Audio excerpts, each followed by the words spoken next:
Maintenant que nous avons récupéré les fichiers d'installation de WordPress sur Internet, nous pouvons passer à l'étape suivante qui consiste à créer la base de données.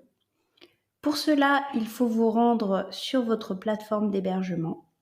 Dans mon cas, je vais utiliser l'hébergeur OVH, mais le cheminement sera le même, quel que soit l'hébergeur que vous aurez choisi.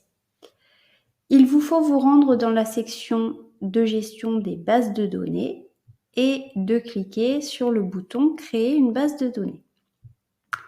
Ici sur OVH, cela ouvre une pop-up qui va nous demander plusieurs réglages. Le premier des réglages, c'est le choix de type de base de données que l'on souhaite créer.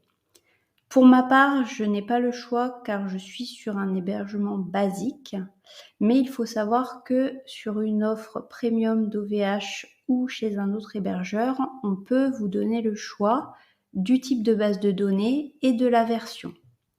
Ce qu'il faut savoir, c'est qu'avec WordPress, il y a deux types de bases de données qui sont prises en charge. Les bases de données MySQL en version 5.7 ou supérieure, ou les bases de données MariaDB version 10.3 ou supérieure.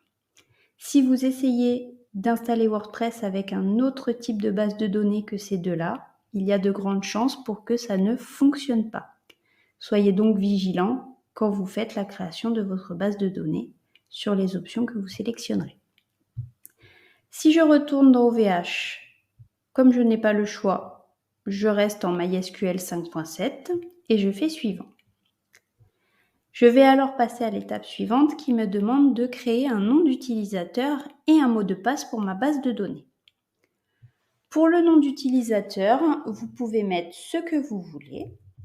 Cela n'a pas d'importance tant que vous respectez les critères définis par votre hébergeur. Et c'est pareil pour le mot de passe. Je vous invite à mettre quelque chose d'assez sécurisé parce que la base de données de votre site, c'est quelque chose d'extrêmement important. Il faut donc éviter à tout prix les piratages. Et surtout, notez bien le mot de passe que vous allez choisir dans un gestionnaire sécurisé parce qu'il ne sera pas disponible en clair sur l'interface. Donc si vous l'oubliez, vous aurez possibilité de le régénérer, mais vous ne le retrouverez pas indiqué de manière visible sur votre hébergement.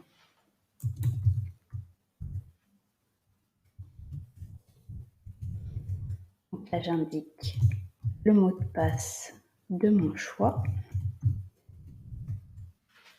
C'est OK, je vais valider.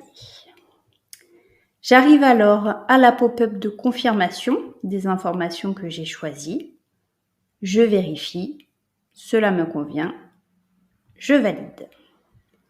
J'ai alors un message de confirmation qui s'affiche, m'indiquant que ma base de données est en cours de création. Normalement, c'est une opération qui est assez rapide. Donc, si j'actualise ma page, je devrais la voir apparaître. C'est bien le cas, elle apparaît ici. La base de données est donc bien créée et c'en est fini pour cette nouvelle étape.